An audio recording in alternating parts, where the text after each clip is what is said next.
everyone to the Moroccan Post. Moroccan Post, you can find Moroccan Post on Facebook as well as on YouTube. Yes, we have the Moroccan Post is sponsored by the Academy of Providence. So we allowed the get this. We're able to do this because of the Academy of Providence, and that's the online school as well as the in-person school. And so we're definitely helping. Happy to be sponsored by the Moroccan Post. I mean, the Academy of Providence. Now, if you want to donate, you're going to go to send to the Cash App, Tamara D. Ill. Cash App, Tamara D. Ill. We'll also have the information that'll be rolling on the screen, as well as we have an upcoming course, the Hooked on Grammar 301. Yours truly, Abdullah Talib Mosi will be the instructor of that course that is upcoming on January 27th, Thursday, January 27th, from 7 p.m. to 9 p.m. Eastern Standard Time. It's a 12-week course. The course will be recorded. And so if you're not able to take the course on Thursday, you can still take the course, as the course will be viewed live via Zoom, and the recording we uploaded onto the student portal. All right, so I thank you for joining us on the Moroccan Post. Happy Ratification Day. Happy Ratification Day, everyone. Why is Abdullah saying Happy Ratification Day? We're going to get right into it. Well, this is part one of a three-part series. Part one of a three-part series. We have a lot of information. That's why we had to break it up into 3 parts. We don't want to leave anybody hanging. This is a very important presentation, just to give us a proper concept of what we need to do as a people, understanding original jurisdiction, understanding who are the high contracting parties. All right, so we're going to get right into it. All right, so once again, happy Ratification Day. Checkmate. The crown owns the United States. The crown owns the United States. Ratification Day, January 14, 1784. The political impact of the definitive peace treaty between Great Britain and the United States, signed the 3rd of September, 1783, known as the Treaty of Paris of 1783. All right. Fun fact: 1983, the bicentennial stamp commemorating the ratification of the Treaty of Paris of 1783. Over 100,000 stamps were printed, something you may have not even known about. So this is a good fun fact for you. All right. Yes. So they have the Treaty of Paris. Now, the Treaty of Paris ended the Revolutionary War between the United States and Great Britain. And then Article 1 of the Treaty of Paris, Great Britain acknowledges the United States, viz,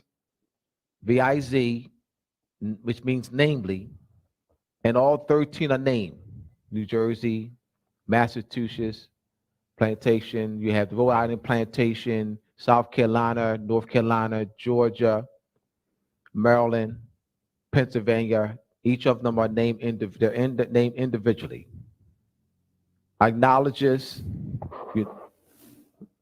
United States acknowledges, namely, as free, sovereign, and independent states. As free, sovereign, and independent states. Now, it also states that Great Britain relinquishes. The word is relinquish. The word is not cede. The word is relinquish. So that's very important to pay attention to. that Great Britain did not cede, neither ceded, grant, or conveyed. Great Britain relinquished, which means relinquish means to leave. So it's not an abandon, it's not a secession. So therefore, it's not a secession treaty. It's not a secession treaty because the word cede, it's not in the treaty.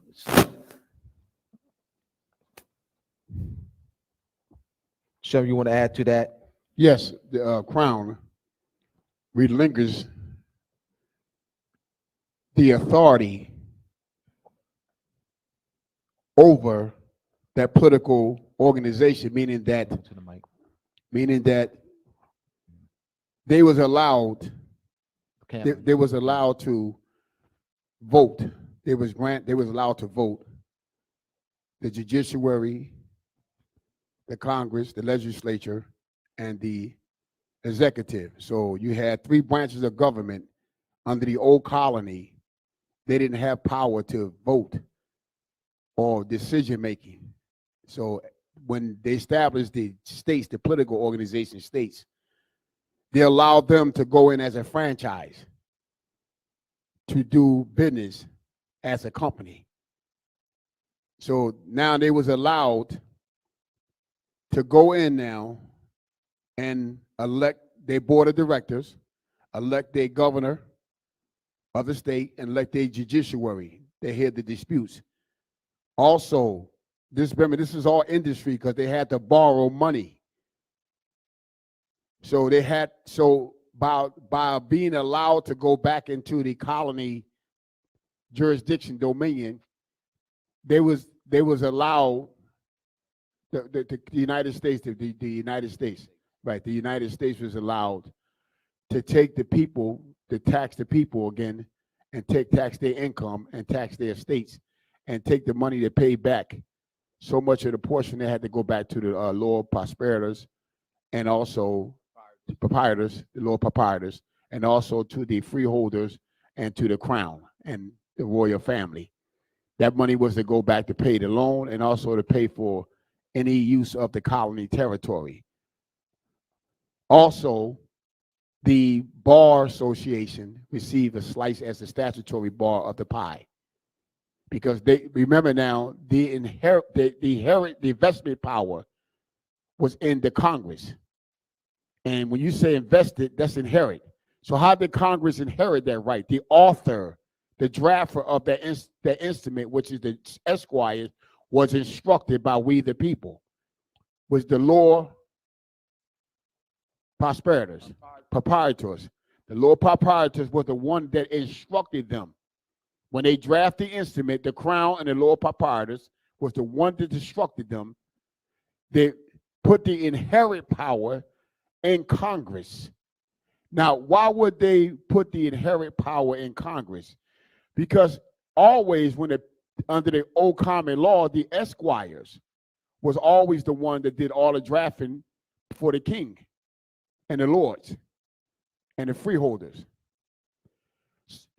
Okay, go ahead, Abdullah.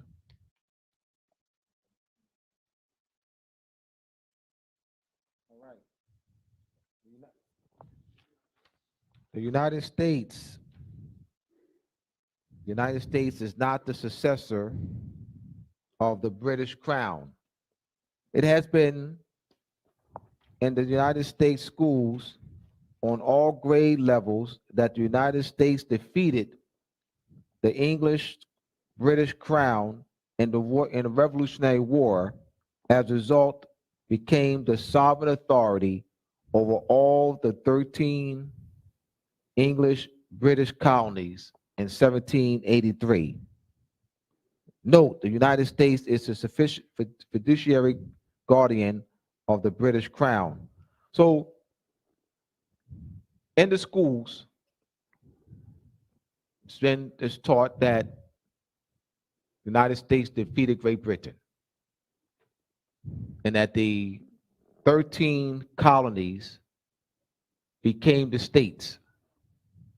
This is a very key concept to come to understand, that the 13 colonies became the 13 states.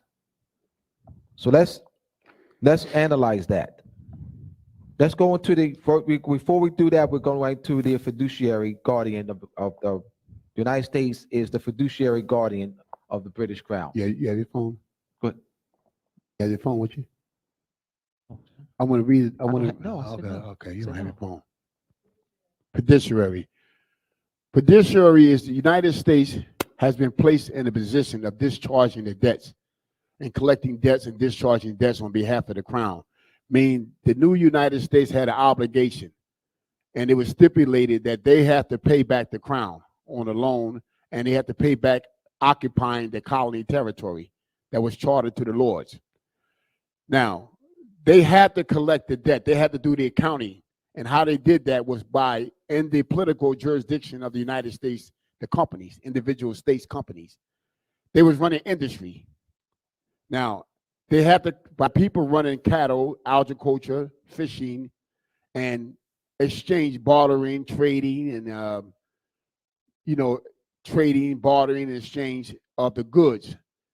And through the platform, the ships coming into the docks, in and out the ports, and going onto the platforms, unloading merchandise and cargo. Everything had to be accounted for and taxed. And the money that they are using in the colony is not their own money. They're using their crown money, England, Great Britain. That's not their money. So the United States was put in a position to pay back the crown.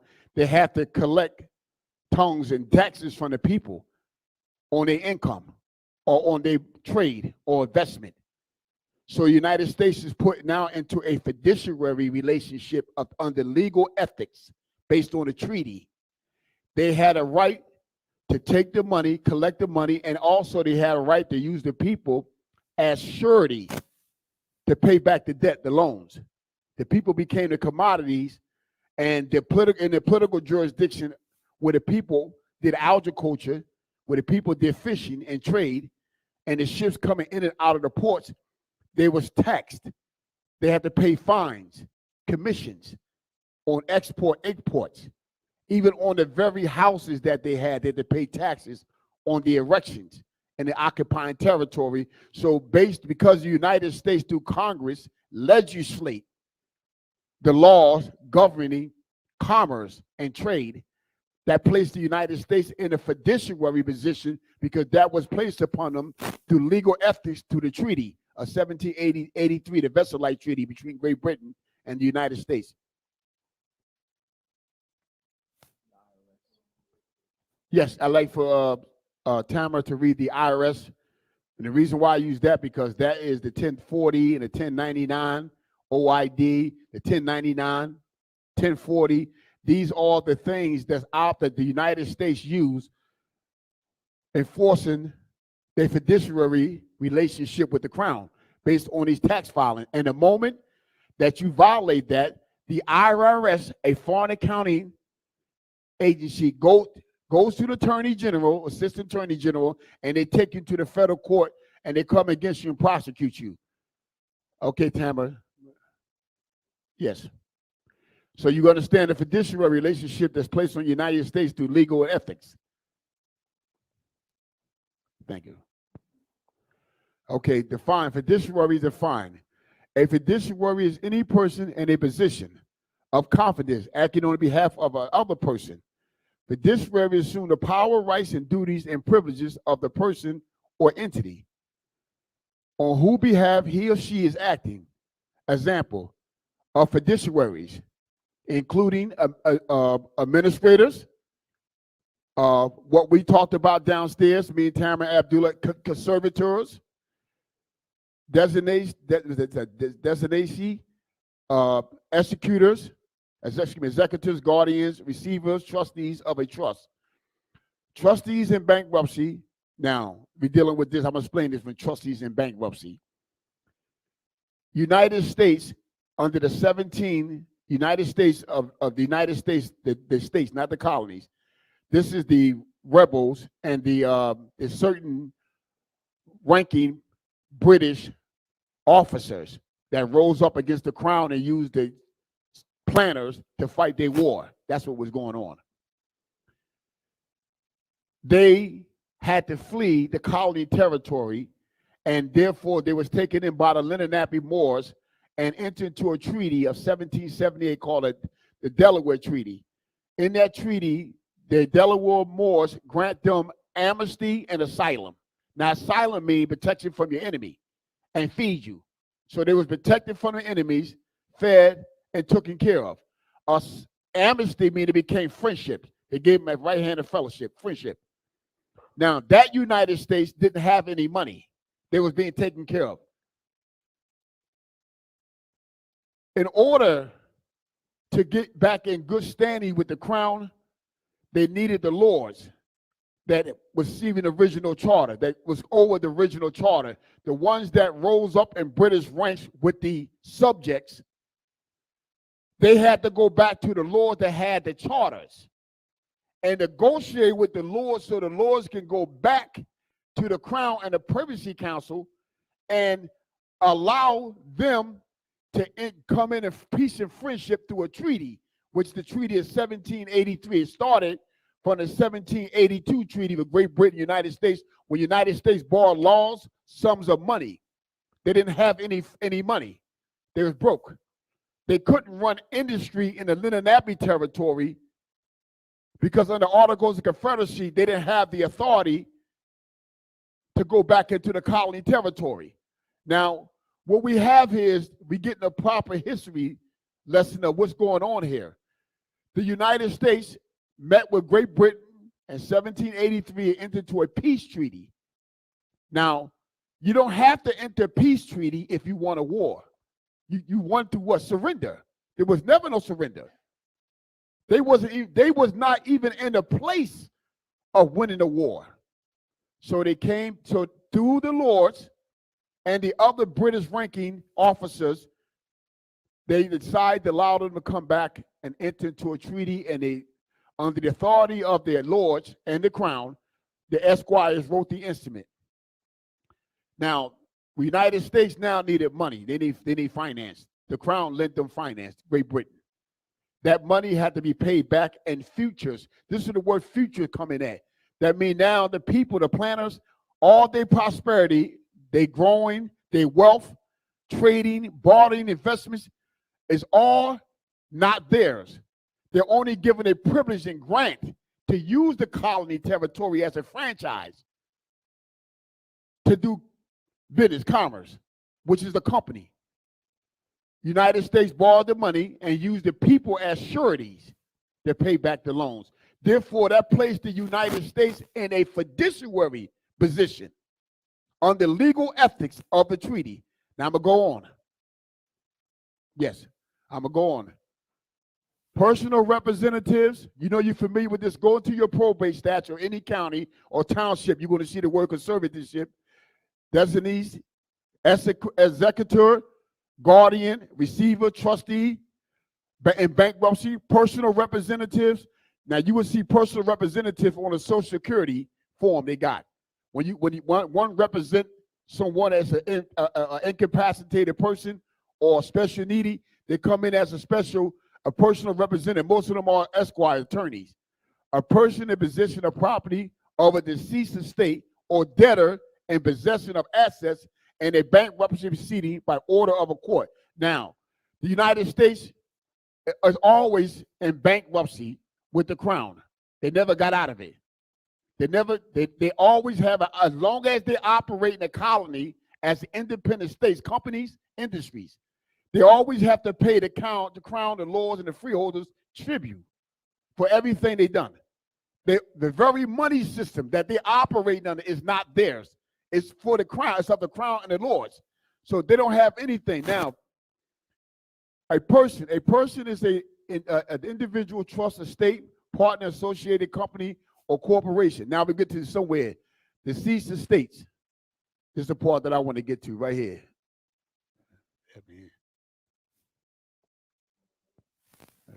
Oh, okay. Okay, deceased estates. A deceased estate is a taxable entity separated from deceased that comes into existence at the time of the deceased death. Now, what happened here is we're dealing with consciousness here. The Moors are not dead. The Moorish women are having babies. The Moorish men are making babies. Physically, we're not dead.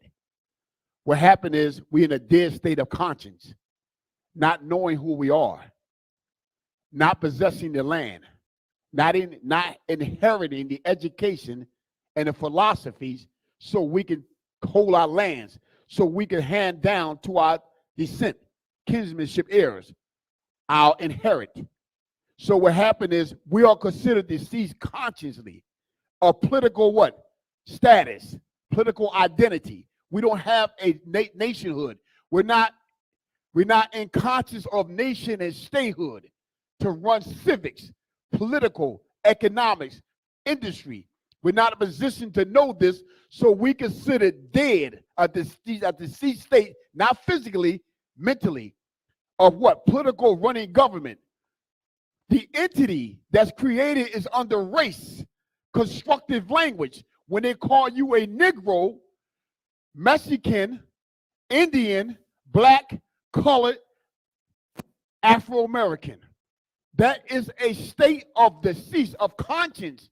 What it does is unconsciously deprive you of your nationality and disnationalize you and makes you a deceased. Consciously deceased to what, Shem? Deceased politically existing as a native Moor over the land. So you have to know what's going on here when they say deceased, when they're using that word. Now, the new created creature, black man, Negro, Mexican, that is a new entity created through racism. Professor Abdul, you elaborate on that real briefly? Yes, the racial construct is a political and social construct created in the 1600s, beginning with Francois Bonner, who actually lived in Sindhu, modern day the British zone, India, for 9 years, and so he was the first one that created the political construct and racial construct of Mongoloid, Caucasoid, Afrosoid, and that was expanded by Karl Linnaeus in the 1700s. The black, white, red, yellow, and Johann Friedrich Blumenbach in the late 1790s added brown to the classification. This is not based in genetics, biology. It is a political, social, birthright stealing That's right. construct. Yes. There's no connection to inheritance, bloodline, genetics, or biology. It's all political. There's still the inheritance and birthright exceeding, not about by using that race construct. The indigenous people throughout the world are not able to hand down their estates. I said throughout the world. I'm not, because this construct is used in many parts of the world. So not just here in this part of Morocco. Yes, right. I appreciate it. Yes. Now get further back into deceased estates. Thank you, Professor Abdullah. I have a question. In today's information, there's a new wave of information such as to analyze called a critical race theory. Now, you just went over to yesterday's events that talk about how the construction of the racial constructs were set up by Blumenbach and Linnaeus.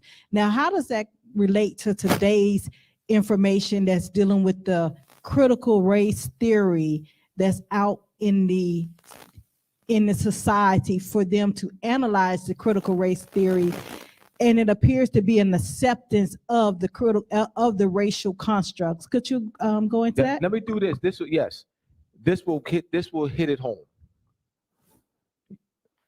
Several years ago, I was working as a substitute teacher in the Kansas City school, and I was it was lunchtime, and I was in the teachers' lounge with about 10 teachers. We were around the table, and I was talking about, the racial construct, and that and the origin of it, and that nationalities, that people are identified by nationalities, not by shades and colors.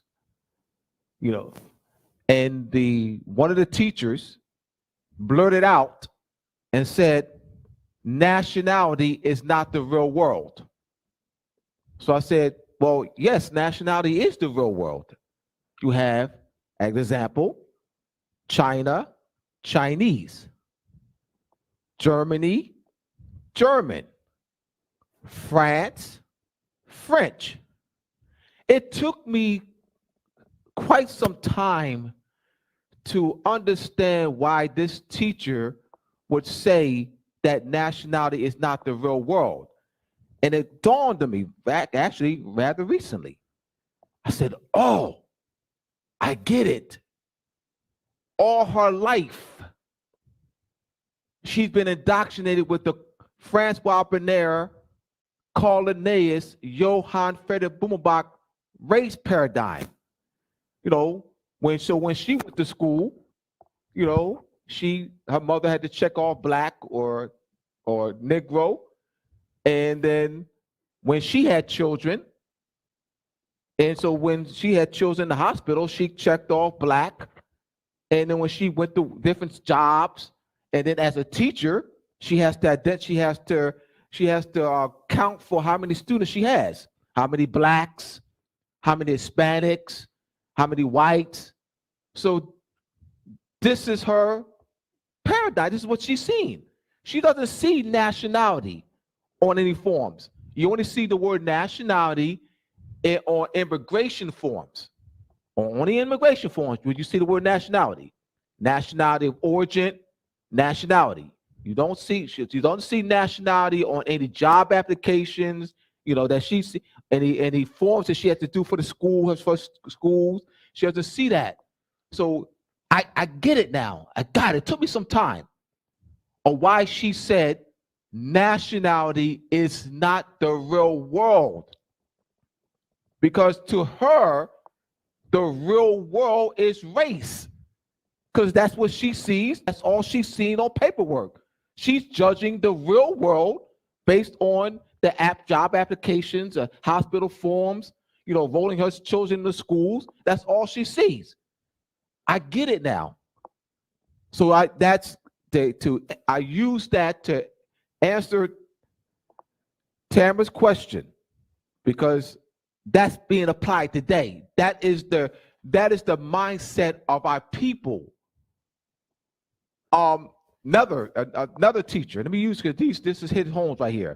I remember being in the bathroom right at the school, and I was in the bathroom. It was just me and him, another teacher, and I was talking about him about the race paradigm, and he agreed with me. He agreed. He said, "Yeah, Mr. Bay, but you know, what can we do about it? You know, he's born and raised in the new political state, Colombia. So he's aware of what I was talking about, because they see the word nationality. The word nationality is on immigration forms." Another teacher in the teacher's lounge also agreed with me, and she says, "Well, this is what we have to do, Mr. Bay. Remember, they're not going to rock the boat. They come from poor countries. They come from the Dominican Republic. They come from Colombia. You know, they come from poor countries. They're not going to rock the boat." They understood what I was talking about very well. Now, those Moors classified as black, nickel, colored didn't understand what I was talking about, because they didn't have the experience. They don't have the experience of, you know, seeing the word nationality on forms.